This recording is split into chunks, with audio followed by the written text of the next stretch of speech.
But is any of this, though, the congressman's or the president's or anyone's to promise or commit? Well, Mike Huckabee says no way. The former GOP presidential candidate, host of Huckabee, joining me right now. What do you think of that, Kevin? I was having a Samuel Alito moment over here listening to the congressman, who I think is a very sincere person, but I was mouthing answers to some of the things he was saying because I feel that many members of Congress are very sincere in believing that if the government just continues to spend money, we will create jobs. But it's the same kind of logic that says, look how many jobs we've saved.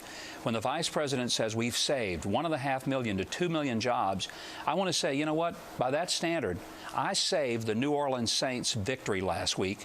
I saved it by not being the place kicker at the field goal.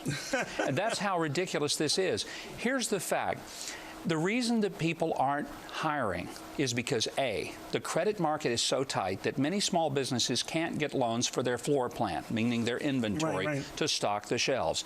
The other reason, business people are scared to death of what their costs are going to be, the cost of doing business, be it tax, regulation, unfunded mandates for insurance. Until they have a lay of the landscape and can see a little further than the next 30 days, they're not going to obligate themselves. What do you think of his point? And he's a good guy because he's one of the few there who does try to at least balance things out. And he was one of the early signees onto this. At least if we're going to pay for something, let's make sure we have the money. Hey, so my hat's off to him in that regard. But what do you think of the notion that the stimulus did bring us that strong end to the year, and some of the stimulus is sticking? No, I think that's absurd. The reason that certain things happen in the economy is because people hold off purchases only so long, particularly when it's consumables. If you have a refrigerator, you have to spend. You've got to replace your refrigerator. You have to replace your stove. You've got to replace the heating unit that goes on the fritz. You can only put those off so long.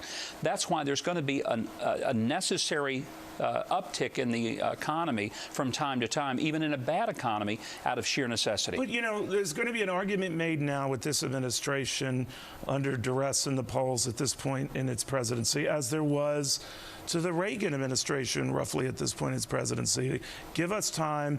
What we're trying to do will bear the fruit. And Ronald Reagan was the tax cuts. People were panning. Yeah. Right now, for this presidency, it's spending that people are panning. If it proves this GDP report is going to be used as an example of other good numbers to come, they might run with that, right? Well, they might. You always look at the cause and effect. What did you do, and did it really cause what you say the effect is? But one of the concerns that I think we should have, $787 billion, which add to the $75 billion that it actually cost to pick up the broken pieces of the back end of that, because there were a lot more. So it's a almost $900 billion stimulus is what we ended up with. Unemployment would not get above 8% if we did it. We did it, and unemployment has shot to 10 and won't go down. So the real issue is not the GDP. The GDP is not a reflection of how well families are doing out there in small towns, struggling in a medium-sized income. The question is, how many people today stayed at home because they have no place to go? That's what is not being affected by all the government bailout. And another question would be, if $700 billion would create 1 million jobs, let's spend $1 trillion. Let's spend $2 trillion. That way we'll have zero unemployment. Well, that's the point. Millions. Right. There's no end to it, and it's absurd. It's a crazy argument.